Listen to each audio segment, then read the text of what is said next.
Good morning, dear students. Good morning, sir. सबको मेरी आवाज सुनाई दी या एक को ही सुनाई दी? कौन कौन आया है क्लास में? Good morning, sir.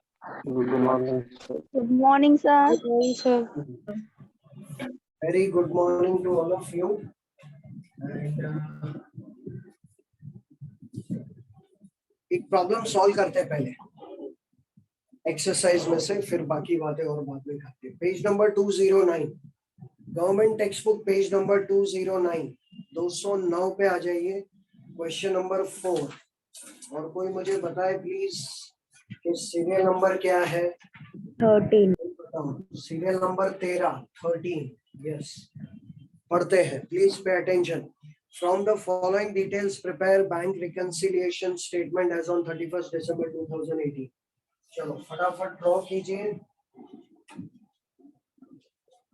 नाम नहीं दिया है, सीधा स्टार्टिंग में लिखा है bank overdraft as per cash book. Bank overdraft as per cash book लिखा है तो कौन सी बुक को अप डाउन करेंगे आप? Passbook. ठीक है, देखो serial number 13, government text book, page number 209, question number 4.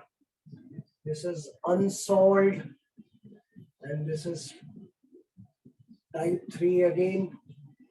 And किसकी बुक है? दिया है क्या आपको? In the books of, नाम दिया है? Let it be dash. ठीक है. And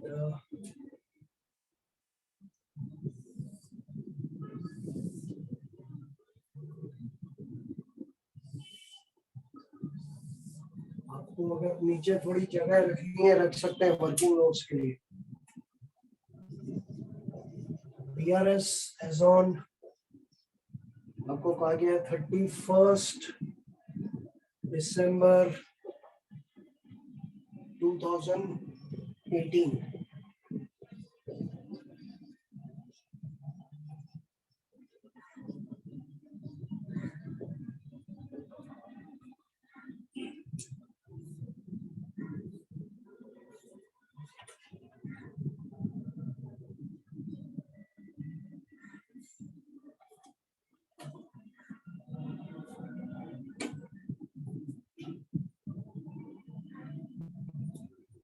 And overdraft balance as per cash book is the starting point. 48,450 का amount. Additions and subtractions.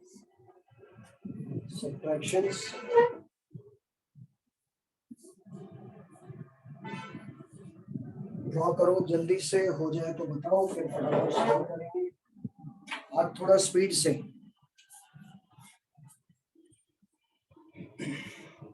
Done, sir. Done.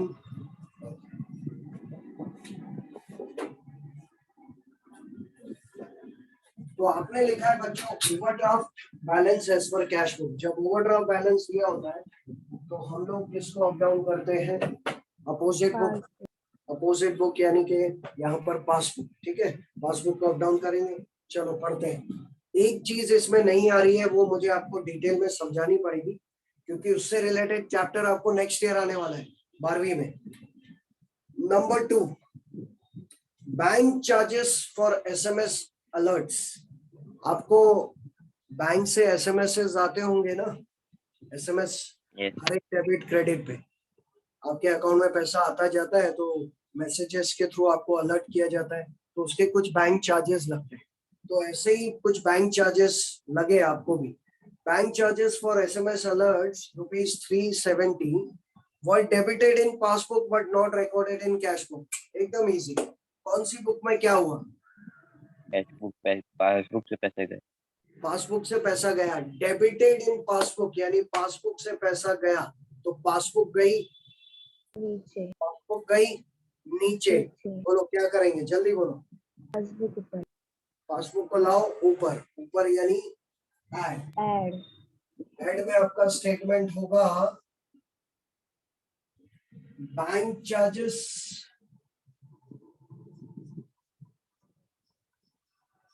debited in passbook only. Bank charges debited in passbook only. Amount is 370, 370. ठीक है। Passbook में debit का मतलब withdrawal होता है, passbook से पैसा गया, पासबुक गई नीचे, तो पासबुक को लाओ ऊपर। हमको पासबुक को अप डाउन करना है क्योंकि overdraft as per cash book है, इसलिए अपोजिट बुक को अप डाउन। आगे, interest on overdraft did not appear in cash book. इस तरह के सेंटेंस को समझना थोड़ा मुश्किल हो सकता है। इसने खाली ये बोला कि इंटरेस्ट ऑन ओवरड्राफ्ट था 2870 का, वो कैश बुक में अपीयर नहीं किया। अगर वो कैश बुक में अपीयर नहीं कर रहा है मतलब it was recorded in passbook only.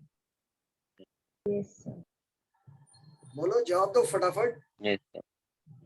ठीक है, ये तो समझ गए कि interest on overdraft cash book में अपीयर नहीं कर रहा है, इसका मतलब पासबुक में अपीयर कर रहा है, मतलब पासबुक में रिकॉर्डेड है। लेकिन ये कैसे समझोगे कि पैसा आया या गया, कौन समझाएगा? सो ओवरड्राफ्ट लोन है तो उसके ऊपर इंटरेस्ट चार्ज होगा तो बिजनेस के लिए वो एक एक्सपेंस है। यानी इंटरेस्ट ऑन ओवरड्राफ्ट क्या है हमारे लिए, एक्सपेंस या income? Expense. It is an expense. ये नहीं समझोगे तो नहीं है। इसकी जगह पे अगर इंटरेस्ट ऑन फिक्स्ड डिपॉजिट होता तो हमारे खाते में इंटरेस्ट का पैसा आता, लेकिन इंटरेस्ट ऑन ओवरड्राफ्ट है। ओवरड्राफ्ट एक किस्म का लोन है जो हम बैंक से लेते हैं और उसपे अगर इंटरेस्ट लगेगा तो हमारे खाते में से पैसा जाएगा। So remember, interest on overdraft भी क्या होता है, पासबुक से पैसा गया। सो पासबुक से पैसा गया तो पासबुक गई नीचे, तो उसको लाओ ऊपर, ऊपर यानी कि ऐड। ऐड। ओके, ऐड में statement number 2, interest on overdraft, same वही, debited in passbook only. Interest on overdraft सिर्फ पासबुक में डेबिट हुआ, या recorded in passbook but not recorded in cash book, ऐसे भी लिख सकते हैं। Amount is 2870, it is 2870। अभी ये फोर्थ पे स्टार कीजिए क्योंकि ये बार बार आने वाला है, एक दो प्रॉब्लम्स में और आएगा ही। Please put the star on fourth.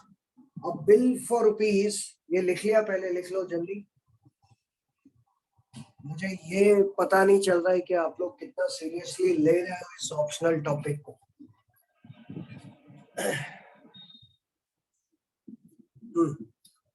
हो गया, लिख लिया? Yes sir. अभी फोर्थ पे ध्यान दो, अलग है, please put the star. A bill for rupees 12,000 discounted with bank appears in cash book at full amount, but bank has deducted rupees 200 discounting charges. Very unique.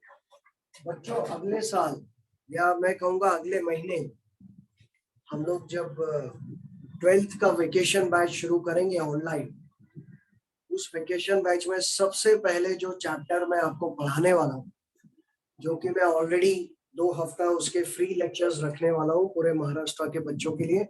आप भी अपने दोस्तों को उन फ्री लेक्चर्स के लिए इनवाइट कीजिएगा। 2 महीने का बैच है, 2 से 2.5 महीने का। उसमें पहले 2 हफ्ते हम फ्री देंगे। वो जो फ्री लेक्चर्स होंगे उसमें मैं आपको एक चैप्टर पढ़ाने वाला हूँ SYGC का, जिसका नाम है बिल्स ऑफ एक्सचेंज। बस अभी आप लोग पढ़ रहे हैं, ठीक 1 महीने बाद यही एग्जाम्पल जो आज दे रहा हूँ, फिर से 1 महीने बाद यही एग्जाम्पल दे रहा हूँ। 1 महीने बाद क्या, 15 से 20 दिन मैक्सिमम, समझो 20 डेज के बाद ये सेम एग्जाम्पल 12वीं में आ जाएगी।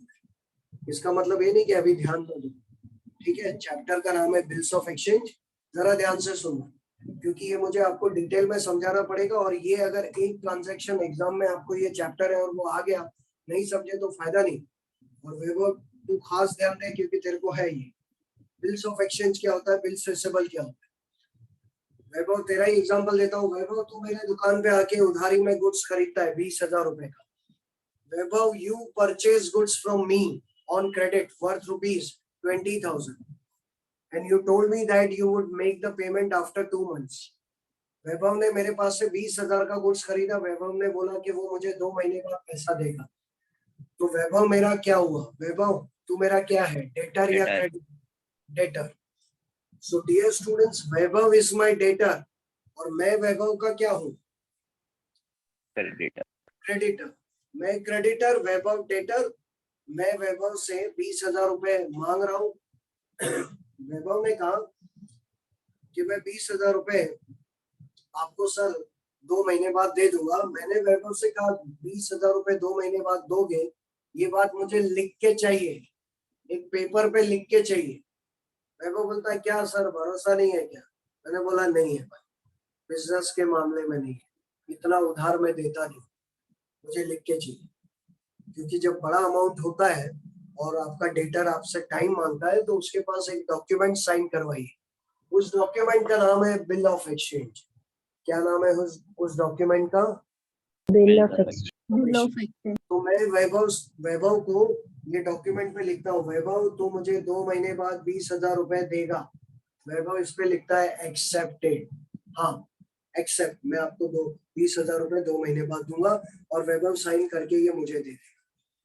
ये जो डॉक्यूमेंट है अब मेरे पास है, मैं इसको कहूंगा बिल्स रिसीवेबल। फाइनल अकाउंट्स में आके गया है बिल्स रिसीवेबल। Yes. और वैभव क्या कहेगा इसको? Bills payable. मेरे लिए ये बिल्स रिसीवेबल यानी असेट है और वैभव के लिए बिल्स पेबल यानी Liable. लायबिलिटी। ठीक है। तो वैभव ने साइन करके दे दिया। ध्यान से सुनना, ऑलरेडी मैं मेरे रेगुलर जो एफआईजीसी के लेक्चर्स है, अभी एसपी में थोड़े दिन पहले बैंक्स पढ़ाया था मैंने बच्चों, एसपी वालों को याद होना चाहिए। एसपी में बैंक चैप्टर में मैं ये एग्जांपल दे चुका हूँ। तो वैभव ने साइन करके मुझे दिया। अब क्या मैं 2 महीने से पहले वैभव के पास से पैसा मांग सकता हूँ 20,000 रुपया? नहीं। No sir. अगर मैं 2 महीने के पहले जाऊंगा वैभव के पास पैसा लेने तो वैभव मुझे भगा देगा। बोले नहीं, मैंने तो इसलिए साइन किया कि 2 महीने बाद पैसा दूंगा, आप आज आ गए। तो अगर 2 महीने बाद मुझे पैसा मिलने वाला है और मुझे 2 दिन के बाद ही पैसे की जरूरत पड़ेगी तो फॉर एग्जाम्पल आज क्या डेट है? What is the date today? 16th March. मार्च को वैभव ने ये डॉक्यूमेंट साइन किया तो 16 मार्च से 16 अप्रैल और 16 अप्रैल से 16 मई, 16 मई को वो मुझे पैसा देगा ना वैभव। Yes, sir. लेकिन मैं ये भी बता दूं वैभव, 16 मई नहीं, उसमें 3 दिन का ग्रेस भी अलाउ किया जाता है इस लॉ के मुताबिक। सो कानून के मुताबिक 2 महीने बाद 16 मई प्लस 3 डेज, यानी कौन सी डेट वैभव? 19. 19 मई। सोचिए, मैं वैभव के पास 19 मई के पहले पैसा मांग ही नहीं सकता हूँ। भले ही उसने ये साइन किया लेकिन इसमें लिखा है 2 महीने बाद। और इसका ये रूल है बिल्स ऑफ एक्सचेंज का कि 2 महीने पूरे हो गए तो सीधा आप घोड़े पे नहीं जा सकते। इधर डेट हुई, रात को 12 बजे दरवाजा खटखटा के वैभव को बोला चल 16 में आ गया, नहीं, 3 दिन का और टाइम दिया जाता है एज पर द लॉ। तो 3 दिन, 3 days of grace are allowed. ये सब पूरी थियरी 12वीं में सीखोगे आप एसवाईजीसी में। और ऑफिशियल टाइम पे पैसा मांगा जाता है, वो सब लिखा है। तो ऑफिशियल टाइम जो रहता है उस टाइम पे मैं वैभव के पास 19 मई को जाके पैसा मांग सकता हूँ, लेकिन 19 मई के पहले मैं वैभव के पास से पैसा नहीं मांग सकता। और मुझे जरूरत पड़ गई पैसों की 19 मार्च को। वैभव मुझे पैसा देगा 19 मई को और मुझे जरूरत पड़ गई पैसे की 19 मार्च को। तो ऐसे में मेरी मदद कौन करेगा? मेरी bank. Bank. Who will help me? Bank. SP वालों याद आया? बैंक में सीखा सेकेंड प्राइमरी फंक्शंस था बोरोइंग एंड लेंडिंग। तो लेंडिंग में ये आके क्या है?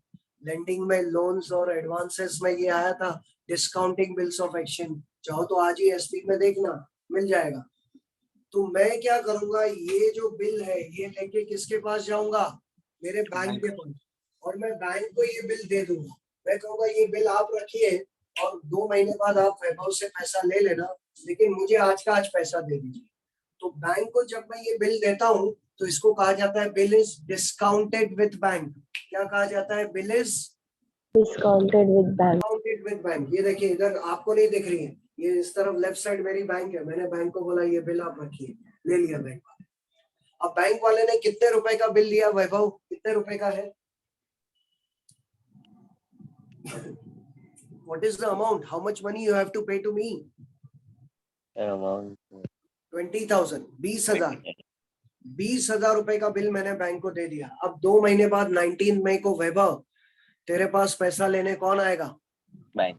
बैंक, क्योंकि ये है ना ट्रांसफरेबल है, किसको भी देंगे वो पैसा लेने जा सकते। मैं गांव जा रहा हूँ तो मैं मेरे भाई को भेजूंगा, आपको मेरे भाई को पैसा देना, मैं बैंक को भेजूंगा, आपको बैंक को पैसा देना पड़ेगा। तो मैंने क्या किया, मुझे तो आज 19 मार्च को पैसे की जरूरत है और वैभव मुझे 19 मई को देने वाला है, तो मैंने ये बिल मेरे बैंक को देके बैंक से आज का आज ही पैसा लिया। बैंक ने क्या किया, 20,000 में से 200-300 रुपए काटे, मान लो 200 रुपया काटा, 200 रुपया काट के बैंक मुझे कितना पैसा देगी? 19,800। 19,800 रुपए मुझे आज के आज मिल गया। बैंक ने 200 रुपया क्यों काटा? क्योंकि बैंक ब्याज लेगी ना 2 महीने का। बोलो, यानी एक किस्म से देखा जाए तो बैंक का काम क्या है? इंटरेस्ट पे पैसा देना। तो बैंक मुझे आज का आज 19,800 दे देगी और 200 रुपया काटेगी, वो बैंक का डिस्काउंट चार्जेस है, इंटरेस्ट चार्जेस। फिर 2 महीने बाद बैंक वैभव तेरे पास आके कितना पैसा लेगी? पूरा 20,000। इसमें बैंक को कितने रुपए का फायदा हुआ? 200। वो 200 रुपया बैंक का क्या है? इंटरेस्ट। इंटरेस्ट। समझ में आया ये पूरा प्रोसेस? Yes. तो बताओ, अगर मैं ये बिल लेके जाता हूँ बैंक में तो बैंक मुझे कितना पैसा देती है? मेरे एग्जांपल के हिसाब से 19,800 रुपए मेरे पास आए, ठीक है, और जो 200 रुपए कम मिले वो क्या है? डिस्काउंट। ये पूरा केस समझ गए? ठीक है, अब आ जाओ बीआरएस जो प्रॉब्लम सॉल्व कर रहे हैं, पेज नंबर 209। कहाँ पे पहुंचे? नंबर 4। नंबर 4 वाला ट्रांजैक्शन पढ़ रहे हो। Read the fourth one. A bill of rupees 12,000 discounted with bank appears in cash book at full amount, but bank has deducted rupees 200 discounting charges. बोलो, अभी यहाँ पे गड़बड़ ये हुई, कितने रुपए का बिल बैंक के पास डिस्काउंट किया? ये बिल कितने का है? 12,000। 12,000, 12,000 रुपए का, और उसमें बैंक ने डिस्काउंट चार्जेस कितना लिया? 200। यानी असल में मुझे 11,800 मिला होगा। देखो अभी इसका वर्किंग नोट समझो। Working note number 1 is for transaction number 4। ये कैश बुक और पासबुक, मैं ये बिल ले जाके बैंक को देता हूँ तो बैंक मुझे कितना पैसा देगी? ये बिल 12,000 का है।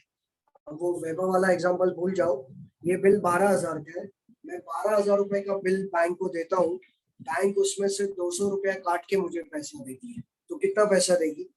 11,800। 11,800। यानी असल में मेरे खाते में 11,800 रुपए आए कि नहीं? बोलो जल्दी। Yes, sir. बैंक मेरे खाते में पैसा ट्रांसफर कर देती है, रोकड़ा नहीं देती। मैं बिल दूंगा ना तो बैंक बोलेगी आपका अकाउंट नंबर बताओ, ये लो आपके अकाउंट में डाल दिया, अब आपको पैसा जब चाहिए निकाल दे। तो बैंक ने मेरे खाते में 11,800 ट्रांसफर किया, यानी सोचिए पासबुक के मुताबिक कितने रुपए आए मेरे अकाउंट में? 11,800। Yes, sir. कैश बुक में पूरे 12,000 लिख दिए, तो क्या ये एरर ऑफ कमीशन है? Yes, sir. 11,800 आए लेकिन कैश बुक में कितने लिखे मैंने? 12,000। अब जरा ट्रांजैक्शन पढ़ो, आपको समझ में आता है क्या? अब बिल फॉर रुपीज 12,000, कितने का बिल डिस्काउंट किया? जल्दी बोलो, जवाब दो, कितने का बिल डिस्काउंट किया? 12,000. 12,000 which bank appears in the cash book at full amount. Cash book में रिकॉर्ड किया फुल अमाउंट से। What is the full amount? 12,000. पूरा 12,000। लेकिन आगे लिखा है but bank has deducted 200 discounting charges, लेकिन बैंक ने 200 रुपया काटा, यानी असल में बैंक ने कितने पैसे जमा किए हमारे खाते में? 12,000 में से कितना माइनस करके हमारे खाते में डाला? बोलो जल्दी। 11,800. 1800, यानी इस जानकारी के मुताबिक पासबुक में कितने रुपए आए? 11,800. लेकिन कैश बुक में कितना लिखा हमने पूरा? 12,000. ये डायग्राम समझ में आ रहा है सबको? बोर्ड पे जो लिखा है वो? Yes, sir. अब देखो दोनों में डिफरेंस कितने का है? 200. 200 से क्या करोगे आप? किसको अप डाउन करना है आपको? Passbook. पासबुक को क्या करेंगे?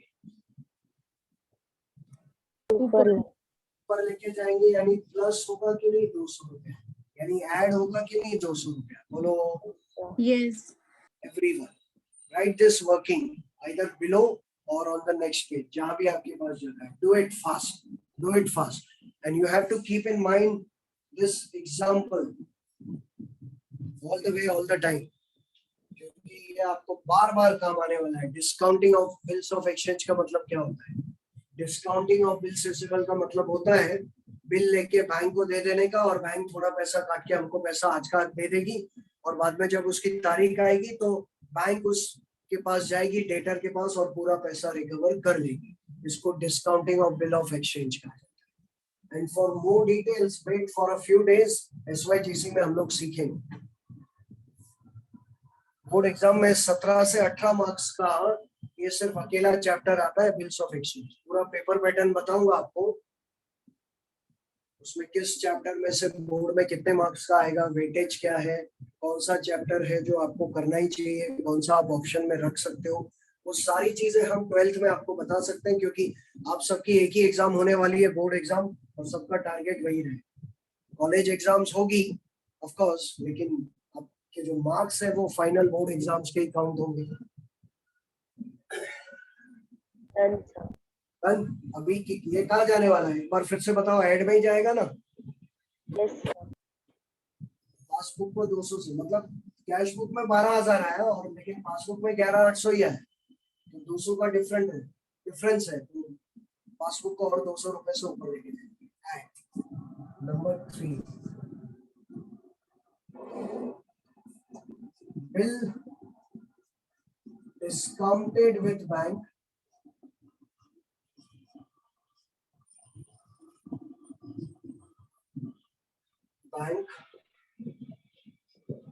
for rupees 11,800, but पासबुक में कितना रिकॉर्ड किया? Wrongly recorded rupees 12,000 in cash.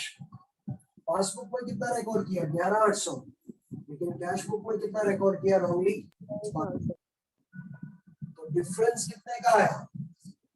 200. 200 का ही बनेगा ना प्यारे बच्चों.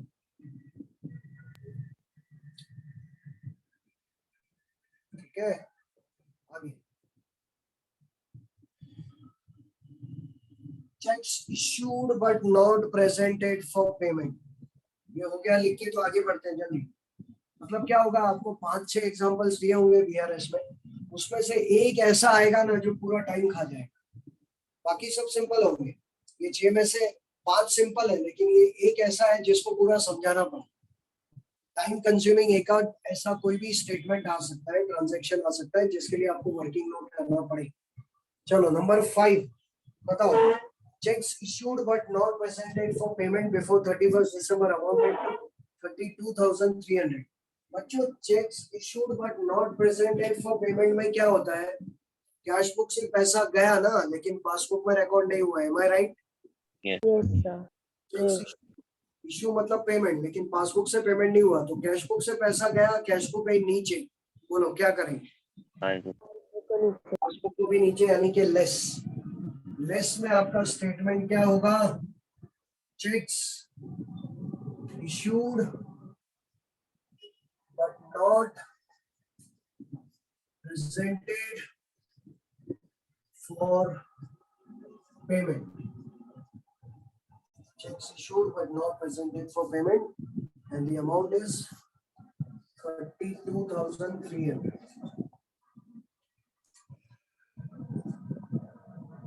देखिए अभी नंबर 6 आपको समझ में आता है कि नहीं? नंबर 6 कितनों को समझ में आता है? मैंने आपसे क्या कहा था कल भी और परसों भी कि अगर आप 2-3 चेक्स बैंक में भरते हो, 2-3 चेक्स में से एक चेक क्लियर हो जाता है और बाकी के क्लियर नहीं होते, तो बीआरएस किसका बनेगा? जो क्लियर हुआ उसका कि नहीं क्लियर हुआ उसका? Unclear. नहीं क्लियर हुआ उसका। तो पढ़ो अभी number 6, cheques amounting to ₹24,000 deposited into bank. Bank में 24,000 के चेक्स भरे, but only cheque of ₹8,000 was collected.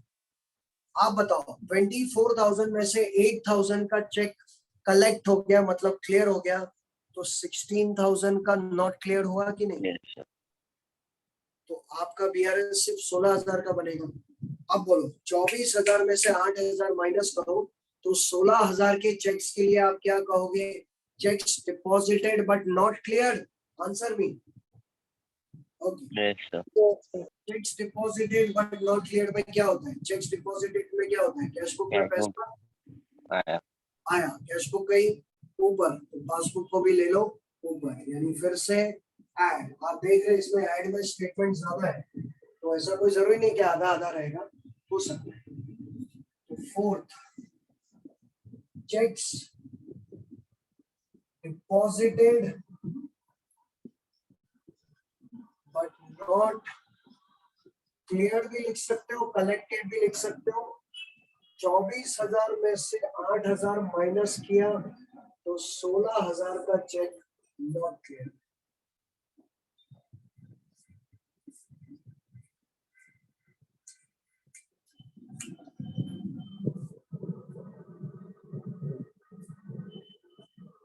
BRS 16,000 का बनेगा।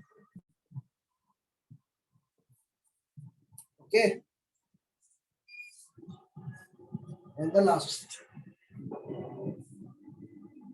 Paid stationery bill ₹11,300 by debit card. अगर आप कार्ड स्वाइप करोगे डेबिट कार्ड, तो पैसा कहां से जाएगा? बैंक। बैंक से, यानी पासबुक से पैसा गया तो पासबुक कहीं नीचे, तो उसको लाओ ऊपर. ऊपर। ये भी कहाँ जाएगा? Add. ऐड पक्का। कार्ड स्वाइप करते हैं तो पासबुक से पैसा जाता है, पासबुक गई नीचे, कैश बुक में रिकॉर्ड नहीं हुआ, तो पासबुक को लाओ ऊपर। लास्ट 5 ऐड में आ गए। देखिए स्टेशनरी बिल क्या लिख सकते हैं? Statement stationery bill Debited in passbook only. Yes, debited in passbook only. क्या वैभव लिख सकते हैं ना अभी एग्जाम में? BRS Yes, sir. कोई भी टाइप के प्रॉब्लम आए कर सकते हो। हमारा टाइम टेबल कभी एग्जाम्स? 28 से 8 तक. 28 मार्च, 8 अप्रैल. 28 अप्रैल तक है लास्ट। तो सर स्टार्ट हो रहा है 28 मार्च से 8 अप्रैल तक. 8 अप्रैल, ओके सर, ठीक है, ये हो गया। अभी आप लोग मुझे पहले 1 2 3 4 5 ये पांचों का टोटल बताओ कितना आ रहा है। मैं आपको लेस का बता देता हूँ। लेस का 32,300 आ रहा है, ठीक है। ऐड का आप लोग कीजिए।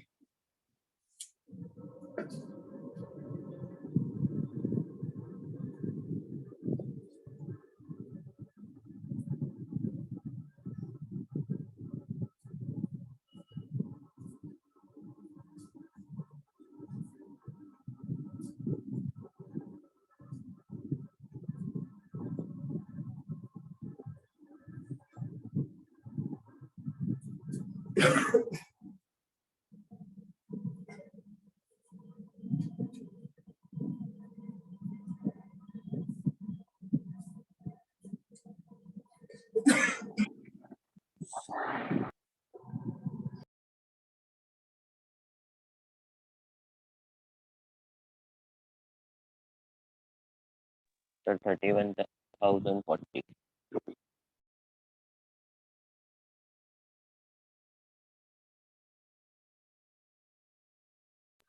यस वैभव, ये पांचों का टोटल बताओ। 31,040 रुपीज. 31,040। और किसी का यही आ रहा है? चेक करो।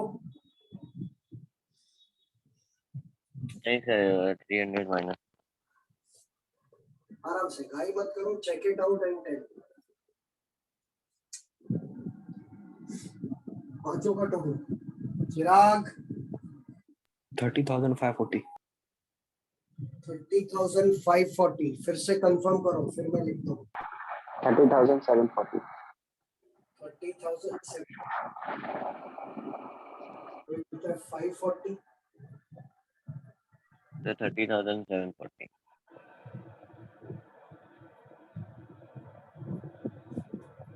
Yes, it should be 740. वो तो मालूम पड़ रहा है. 30,740 पहले कंफर्म करो, फिर आगे बढ़ो. 30,740 confirmed. Yes sir. ठीक है. अब 48,450 में 30,740 ऐड करो.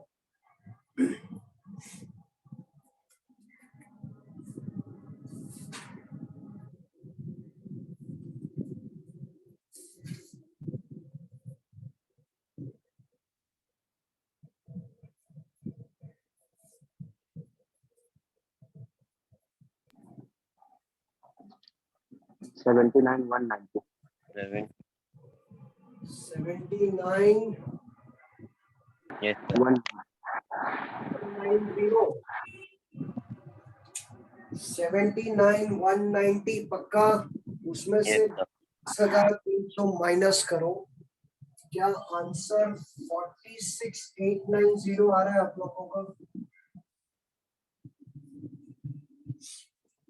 ये भी कंफर्म करो.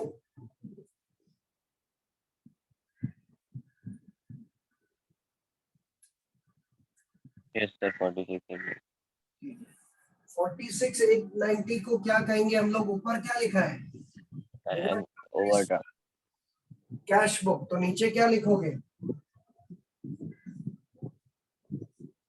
Bank overdraft as per passbook. Overdraft balance as per passbook या bank overdraft as per passbook. Overdraft तो इधर भी होगा. Cash book.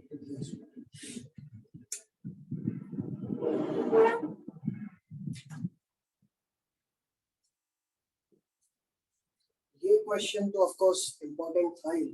खास करके ये बिल वाला जो है ना, इस पे जरूर आप लोग स्टार करें. बिल जब हम बैंक को देते हैं, बिल डिस्काउंट करते हैं जब हम लोग, तो हमारे खाते में कुछ पैसा काट के आ जाता है. बैंक इंटरेस्ट का पैसा काट के हमारे अकाउंट में पैसा डाल देती है.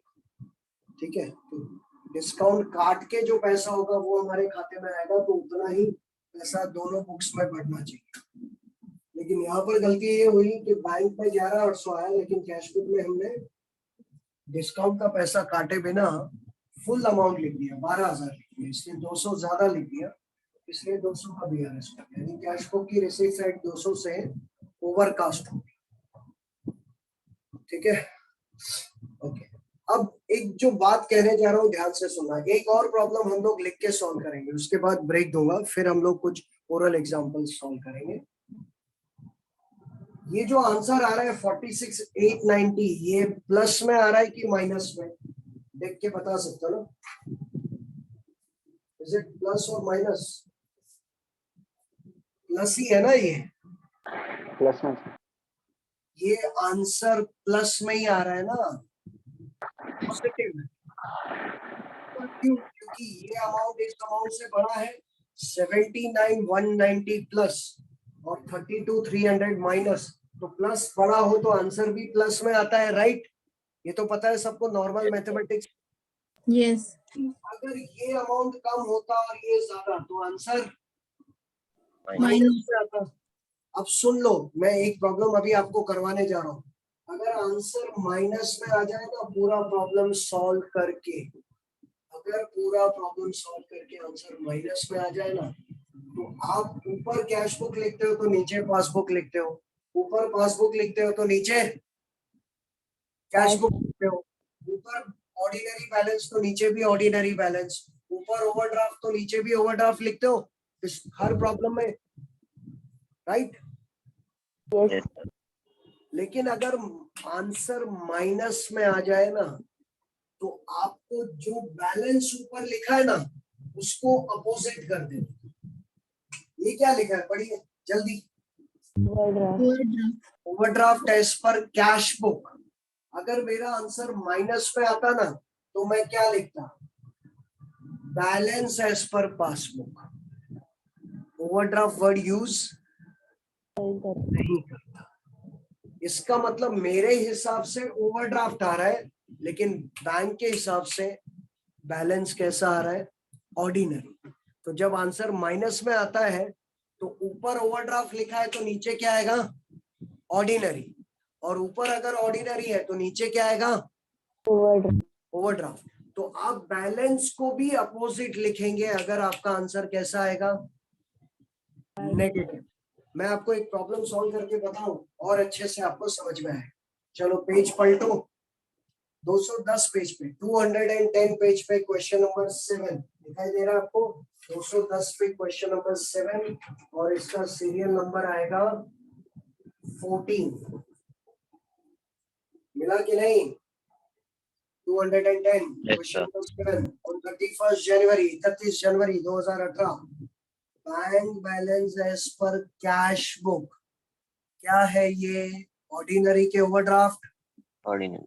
ऑर्डिनरी। ओवरड्राफ्ट वर्ड यूज नहीं किया। Bank balance as per cash book कितना था, 40,000, but passbook was showing some other balance.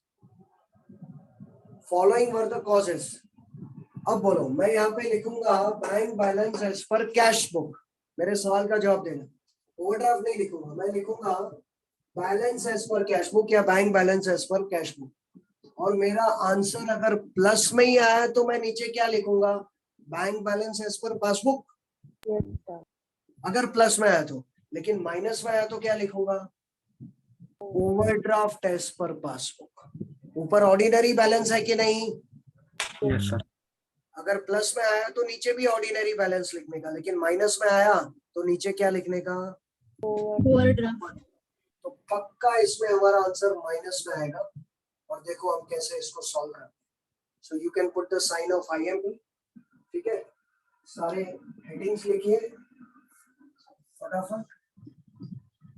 मुझे नहीं लगता इसमें शायद डायग्राम्स की जरूरत पड़ेगी, आपको पड़ेगी तो जहां जगह है वहां पे वर्किंग नोट्स कीजिए।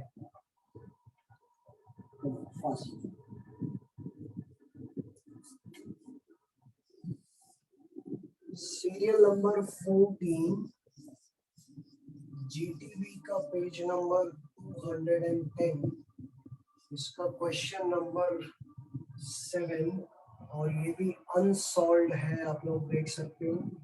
और ये भी टाइप 3 है, ये भी देख सकते हो।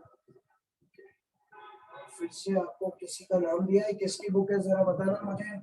इन द बुक्स ऑफ है क्या,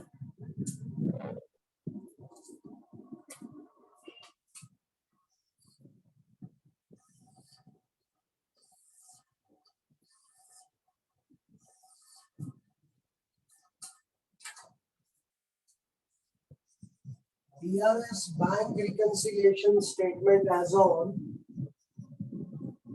31st January 2018। Particulars rupees and rupees। बोलिए हेडिंग क्या लिखूं मैं, स्टार्टिंग ओवरड्राफ्ट के bank balance, bank balance as per cash book. Cash book. Bank balance as per cash book is 40,000। तो प्यारे बच्चों ये 40,000 रुपए कौन सा बैलेंस है, ऑर्डिनरी के ओवरड्राफ्ट, ऑर्डिनरी। यानी हमारे मुताबिक हमारे बैंक में कितने रुपए जमा है, हमारे 40,000 रुपए। 40,000 रुपीज हमारे खाते में पड़े हैं as per cash book prepared by us as per our information. 40,000 रुपए हमारे बैंक में पड़े हुए, लेकिन पासबुक के मुताबिक उल्टा होने वाला है। बैंक बोलेगी कि 40,000 आपके नहीं है, उल्टा आपने हमसे ज्यादा लेके रखे, उल्टा आपने हमसे लोन लेके रखा है। यानी हमारे हिसाब से प्लस में बैलेंस आ रहा है, फेवरेबल बैलेंस आ रहा है, लेकिन बैंक के हिसाब से माइनस में बैलेंस आ रहा है। होता है ऐसा कभी, बीआरएस इसलिए तो बनता है। चलो ड्रॉ करो जल्दी।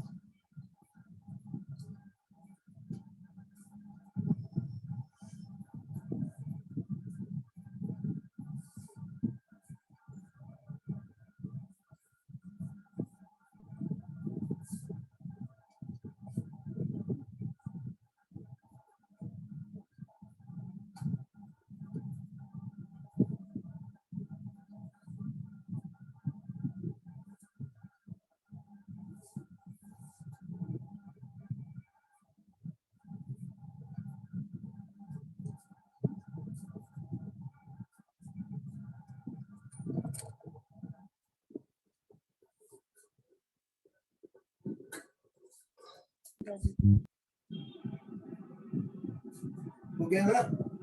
चलो हो गया ड्राइंग। आपने लिखा है bank balance as per cash book, आपने लिखा है, मैं इसको थोड़ा हाईलाइट भी कर दूं, हमने लिखा है बैंक बैलेंस और वो भी एज पर कैश बुक। फिर से बताओ ये कौन सा बैलेंस है, ऑर्डिनरी के ओवरड्राफ्ट? ऑर्डिनरी। किसको अप डाउन करोगे आप? Cash book. Cash book. Ordinary balance है सेम बुक, ठीक है। फटाफट, इसमें 3 ट्रांजैक्शन है, लेकिन तीसरे में देखा आपने 4 है नंबर वाइज।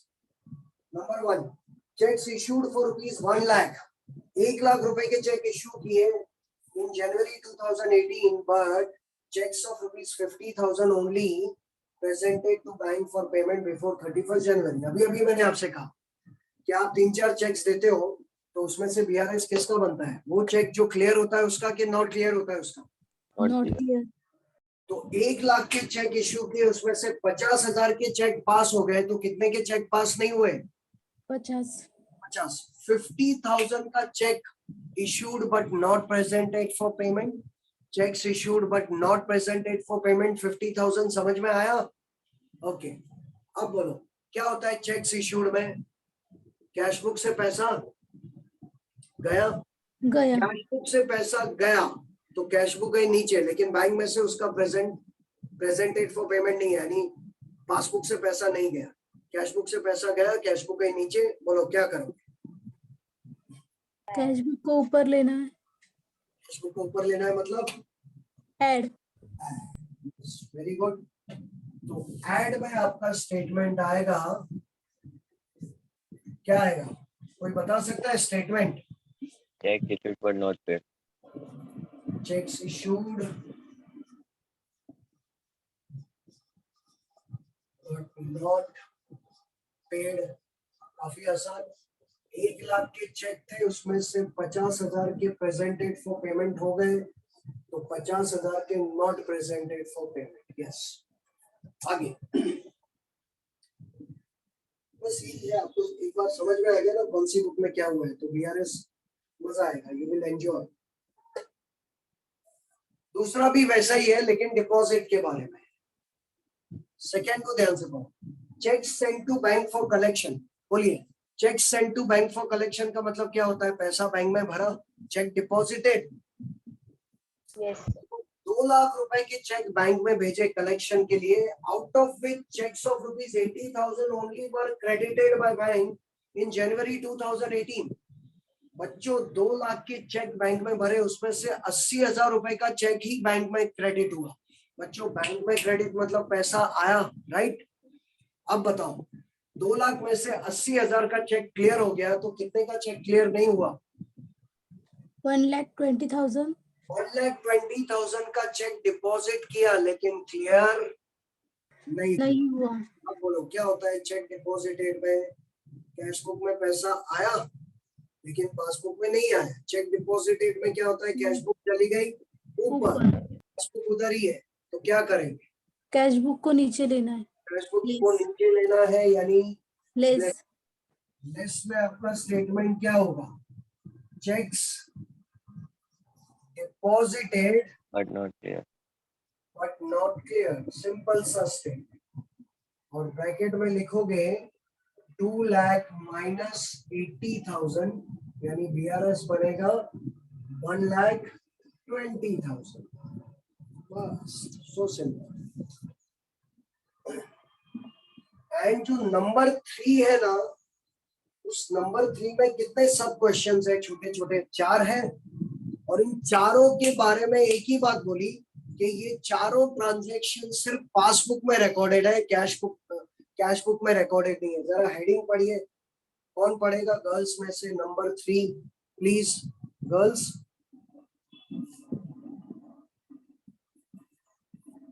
गर्ल्स है कि नहीं इस बैच में? पढ़ो number 3, I am waiting. Following entries were shown in passbook only January 2018, but not corresponding entries were made in cash book. What he says that following entries were shown in passbook, यानी ये जो 4 transactions आपको दिखाई दे रहे हैं, ये कौन सी बुक में रिकॉर्डेड है? सिर्फ Passbook. पासबुक। इन कैश बुक में रिकॉर्डेड नहीं है, ये पहले से ही बता दिया। अब एक एक करके सॉल्व करो। बताओ, first, payment of ₹6,400 by bank for electricity bill. Bank ने पेमेंट किया इलेक्ट्रिसिटी बिल का, तो पासबुक से पैसा गया पासबुक गई नीचे, तो कैश बुक को भी नीचे। नीचे, यानी कि लेस। तो लिखेंगे पेमेंट ऑफ इलेक्ट्रिसिटी बिल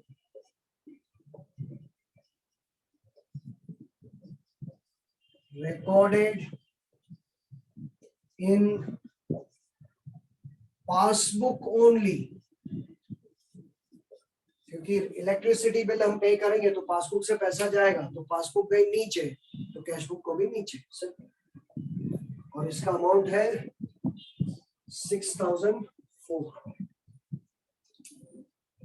आगे बढ़ते हैं, नंबर 2। बॉयज पढ़ो जरा, कोई बॉयज में से जो भी पढ़ना चाहे फटाफट नंबर 2 पढ़ो जल्दी। Interest credited by bank ₹12,000. इसका क्या मतलब है interest credited by bank? Bank में पैसा है, पासबुक में पैसा बैंक में पैसा आया, यानी पासबुक गई ऊपर कैश बुक को भी ऊपर ऊपर, यानी add.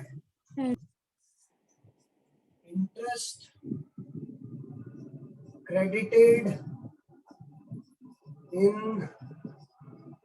Passbook only, interest credited in passbook only, amount है 12,000। आगे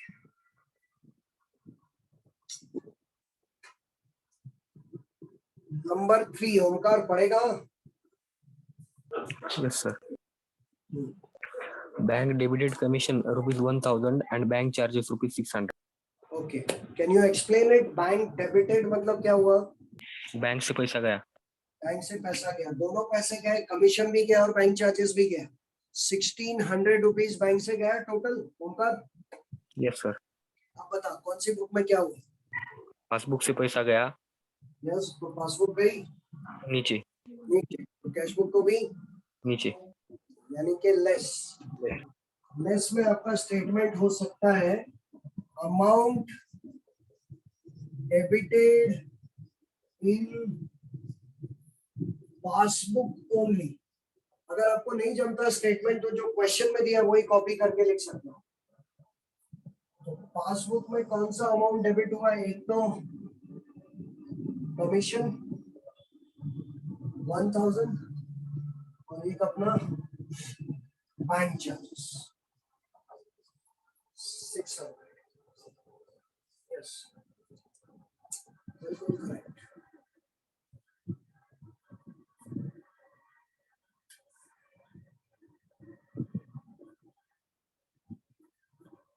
चलो लास्ट वाला उस्मा Yes, sir. पढ़ो, लास्ट वाला। Direct deposit made by customer 1,000 by NEFT to our account. क्या हुआ इसका मतलब? सर हमारे अकाउंट में डायरेक्टली डिपॉजिट हो गया, तो सर इससे हमारे पासबुक में सिर्फ रिकॉर्ड हुआ है, तो पासबुक जाएगी ऊपर और फिर कैश बुक भी जाएगी ऊपर, तो ऐड होगा। Very good. हमारे कस्टमर ने डायरेक्ट डिपॉजिट किया, यानी हमारे पासबुक में पैसा आया, तो पासबुक गई ऊपर, तो कैश बुक भी ऊपर, यानी कि add. direct deposit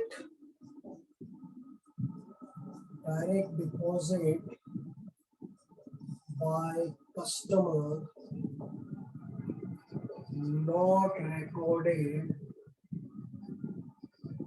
in cash book. इसने पहले ही बोल दिया है कि ये सारे ट्रांजैक्शन किधर रिकॉर्डेड है, सिर्फ पासबुक में, कैश बुक में नहीं है. प्रॉब्लम एकदम इजी है. टोटल कितना अमाउंट 1 हो गया खत्म प्रॉब्लम. Yes, sir. इनर का टोटल पहले आउटर में भेजो. 50, 62 एंड 63. 63 प्लस 40 कितना होता है? 1,03,000. अब जरा इसका टोटल करो. 1,20,000, 26, 27, 28. 1,28,000 क्या? Yes, sir. इतना लिख लो फिर मैं बताता हूँ.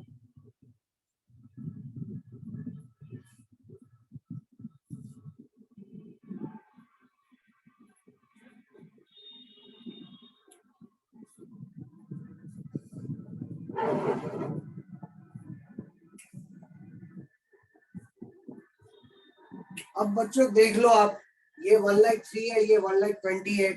तो आंसर -25,000 आएगा कि नहीं? आंसर -25,000 आएगा कि नहीं? Yes, sir.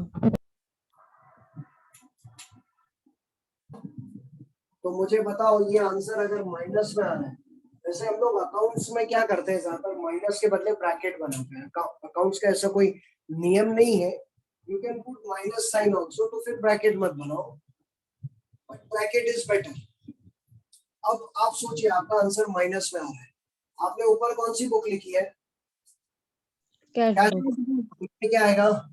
पासबुक. लेकिन ऊपर कौन सा बैलेंस लिखा है? ऑर्डिनरी. ऑर्डिनरी. तो नीचे क्या आएगा? ओवरड्राफ्ट. ऑर्डिनरी. क्या आएगा? ओवरड्राफ्ट. ऑर्डिनरी नहीं है, क्योंकि आपका आंसर माइनस में आ रहा है ना, तो इसका Okay. मतलब बैलेंस क्या हो जाएगा? अपोजिट. इसको रट्टा मत मारो, इसका मतलब मैं समझाता हूँ. हमारे पास कौन सी बुक होती है? हम लोग कौन सी बुक में ट्रांजैक्शन रिकॉर्ड करते हैं?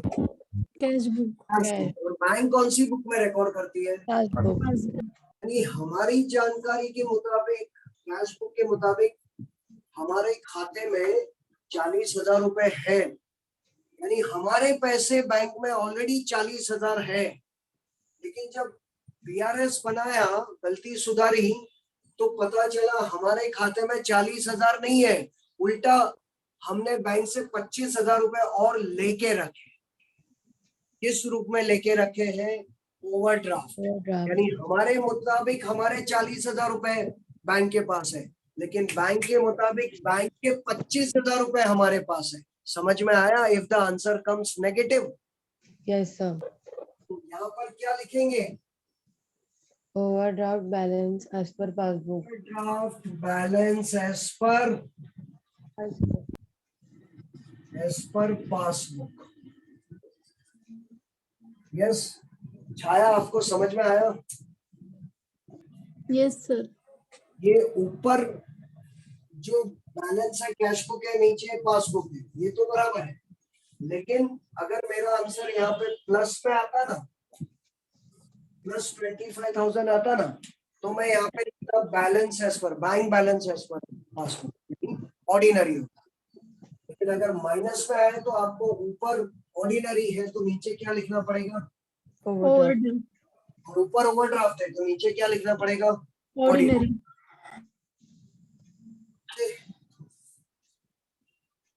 So can I have a break for a few minutes?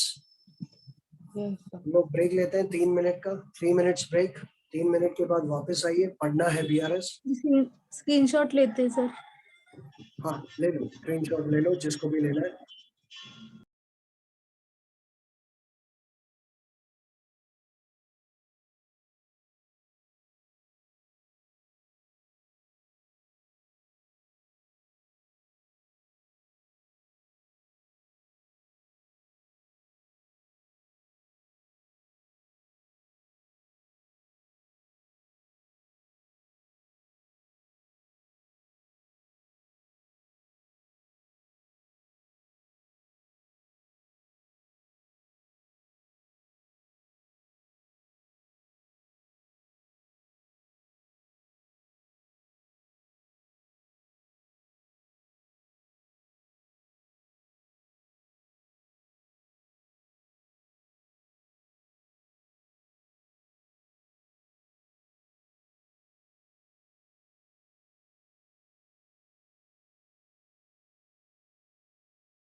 चलो बच्चों, are you all there? Back to your seats. Yes, sir. आज ये लेक्चर के बाद सबको रुकना है। I have to make important announcement, तो इसलिए कोई ऐसा नहीं है कि लेक्चर खत्म हो गया और तुरंत लीव ले लो। Please stay there, okay. और एक प्रॉब्लम करते हैं, शायद इसमें भी माइनस में ही आंसर आएगा, तो ये और भी आपको क्लियर हो जाएगा। Page number 209, question number 3।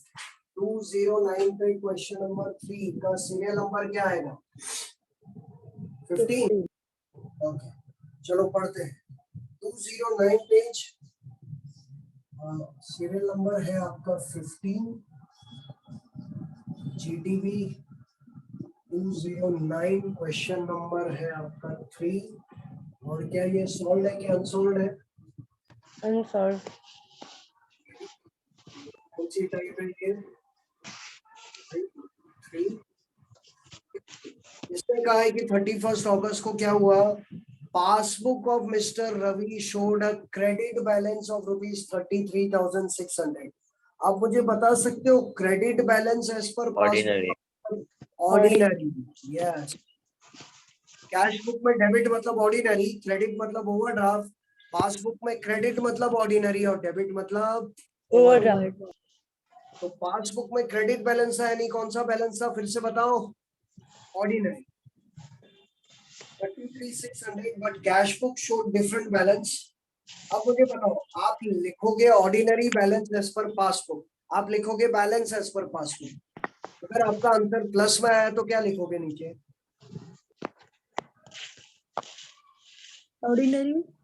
Ordinary balance as per cash book. ऊपर ordinary balance as per passbook है और आपका आंसर प्लस में आया तो नीचे क्या लिखोगे?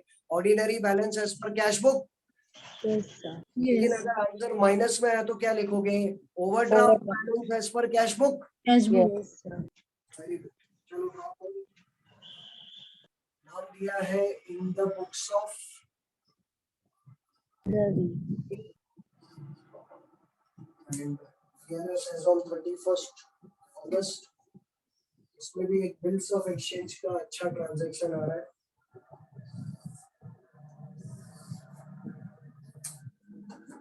This is the last sum for the day.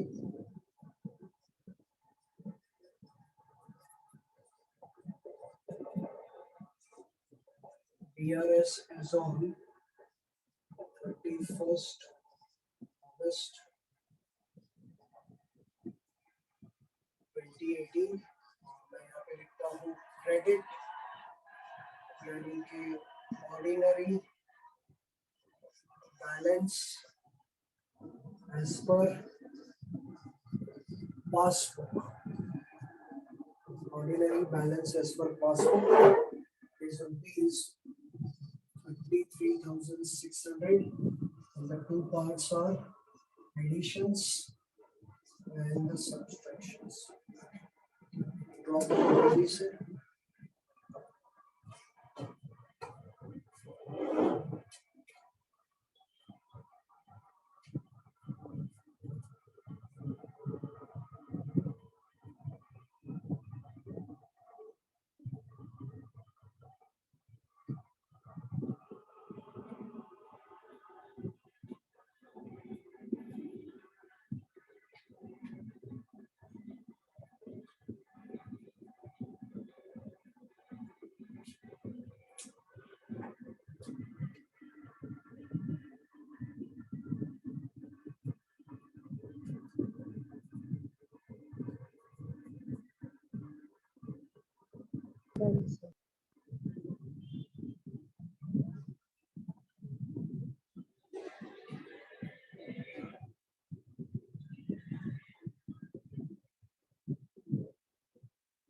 Done, sir.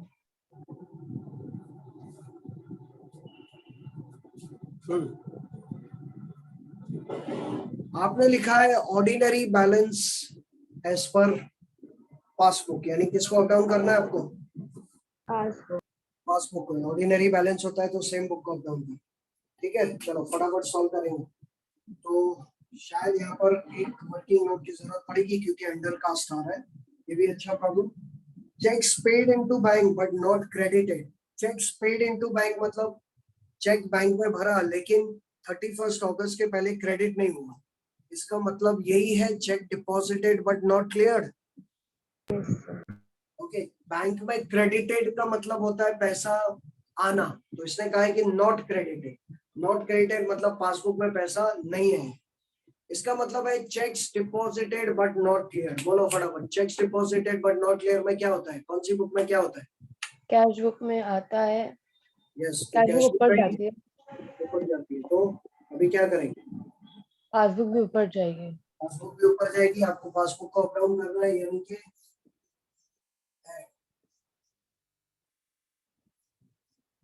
Statement आपका रहेगा चेक्स डिपॉजिटेड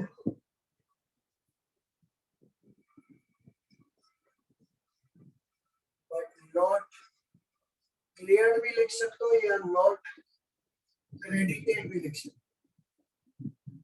24,500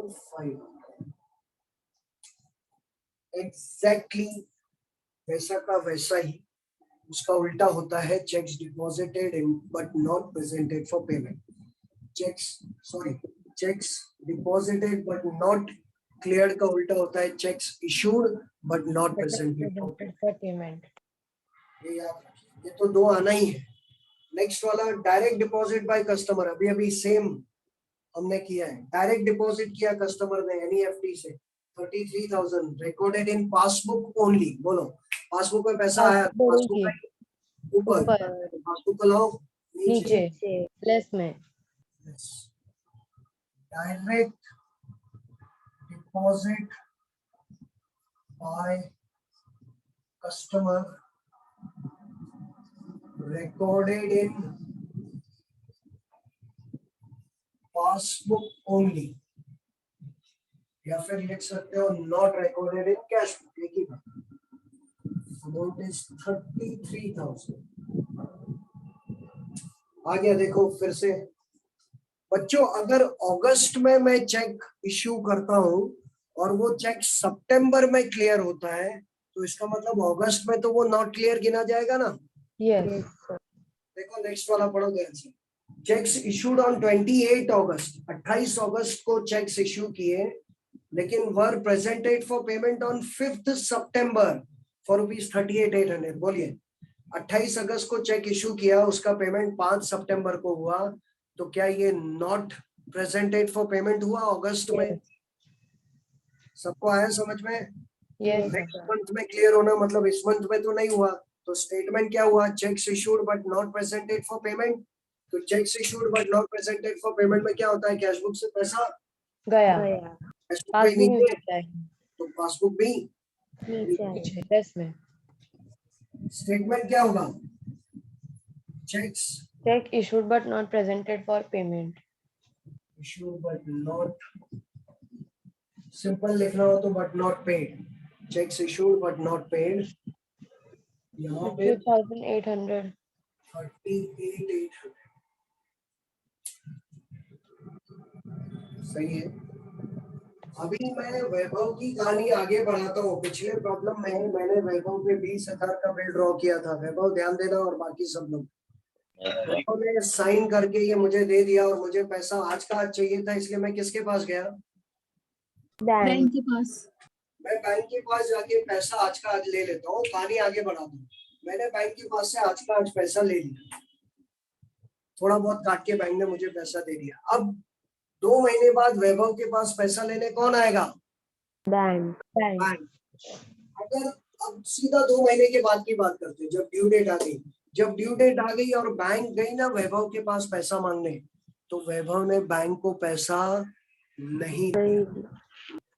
जब वैभव बैंक को पैसा नहीं देगा ना, तो इसको कहा जाएगा bills receivable is dishonoured.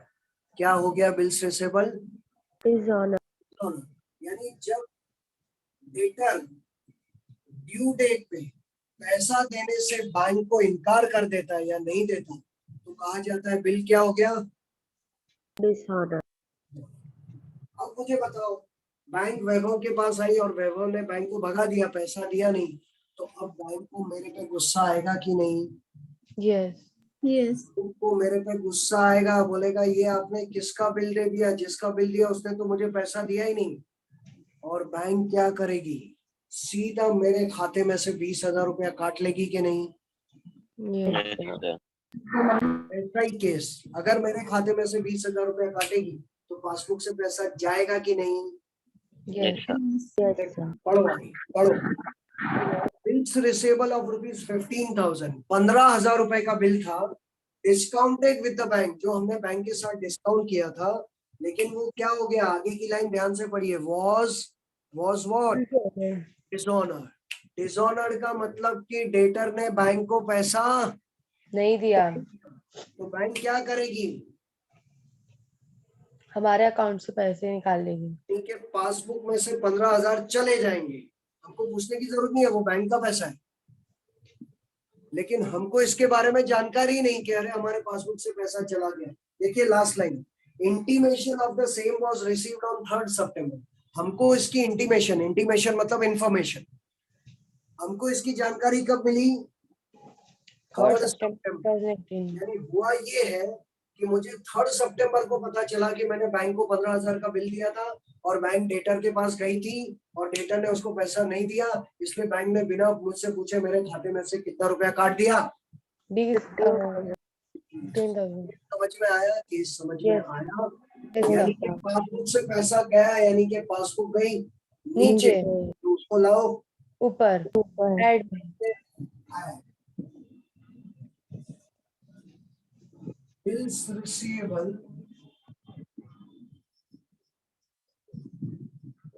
dishonored and debited, ये वर्ड लिख दीजिए, debited in passbook but not recorded in cash book में रिकॉर्ड हुआ, लेकिन अगले महीने ना, हमको इसकी जानकारी सितंबर में मिली, तो सितंबर में रिकॉर्ड हुआ मतलब अगस्त में रिकॉर्ड नहीं हुआ। 15,000, 15,000 समझ में आ गया होगा सबको, अच्छा था ये केस। Yes, sir. अभी देखो आ गया फिर से, अंडरकास्ट ओवरकास्ट फिर से आ गया। Passbook credit side was overcast bye ₹2,000। चलो वर्किंग नोट करते हैं, working note number 1 for transaction number 5, ये कैश बुक और ये पासबुक। फटाफट पढ़ो, कौन सी बुक में गड़बड़ हुई, पासबुक, कौन सी साइड बोल रहे हैं? Credit side. पासबुक में क्रेडिट यानी रिसीट साइड होती है कि नहीं? यस।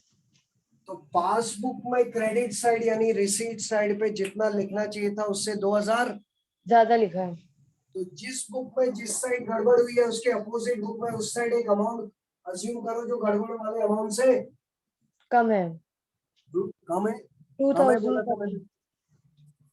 अमाउंट जो अज्यूम करेंगे वो गड़बड़ वाले अमाउंट से कम होना चाहिए कि ज्यादा? ज्यादा। ज्यादा। पासबुक की रिसीट साइड पे कितने की गड़बड़ है? 2,000।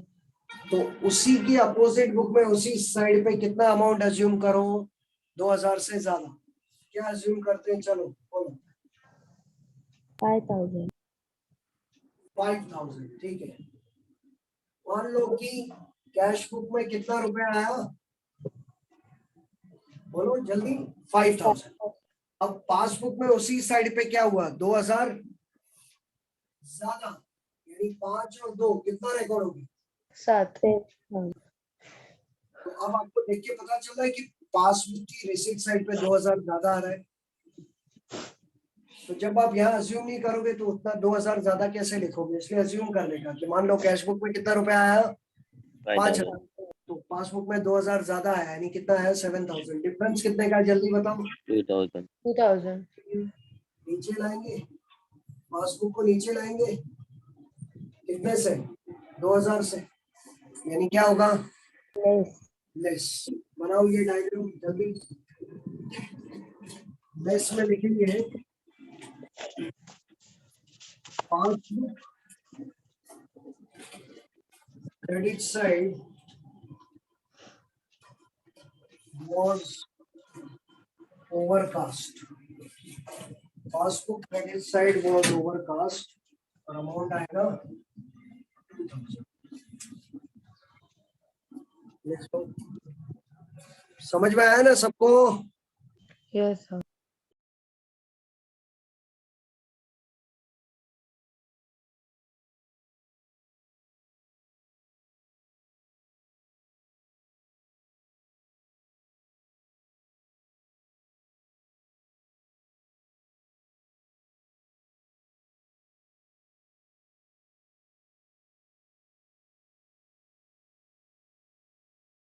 आज के लिए ये तीनों प्रॉब्लम्स आपके लिए बहुत इंपॉर्टेंट होने चाहिए. एक तो ये बिल्स ऑफ एक्सचेंज का कॉन्सेप्ट इंपॉर्टेंट है, प्लस माइनस में आंसर आया, ये सारी चीजें. इसलिए आज का लेक्चर मैं आपको रिकॉर्डिंग देने वाला हूँ, में देख लेना स्पीड बढ़ा के, ताकि रिवीजन हो जाए. और अगर वीडियो देखने में टाइम ज्यादा जा रहा है तो जो प्रॉब्लम सॉल्व किए उन्हीं को देख के रिपीट कर लेना, टाइम बचेगा, उन्हीं को देख के समझ.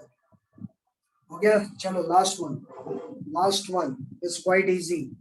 Bank debited ₹400 for bank charges. बच्चों बैंक ने डेबिट दिया मतलब पासबुक से पैसा गया. पासबुक से पैसा गया, किस बात का पैसा गया? बैंक चार्जेस का 400 रुपया. तो बोलो पासबुक कहीं नीचे, तो उसको लाओ ऊपर. Add. क्या लिखेंगे? Bank charges debited in passbook only. क्या भाई कहाँ चले जाते हो सब लोग अचानक से?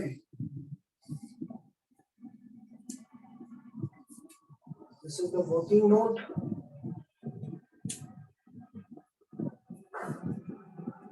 चलो इनर का टोटल आउटर में भेजना है पहले.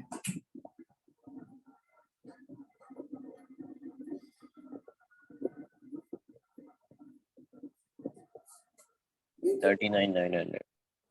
39,900. यस. और ये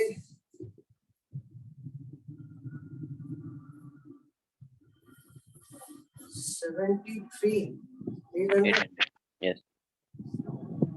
ठीक है, इसमें ये प्लस करो. सर 29,900 में 29 नहीं 39. क्या ये 39 है? Yes, so 39 आएगा. Yes, you're right. 2 plus 1 is 3. 39,900. 33,600 plus 39,900. 73,500. क्या बोला? 73,500. इधर नेगेटिव है. 73,500.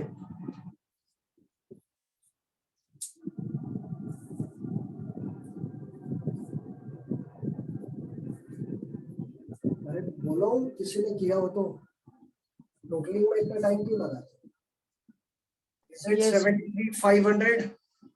अब जरा देखिए 73,500 छोटा है और 73,800 बड़ा है कि नहीं, तो आंसर -300 आएगा कि नहीं?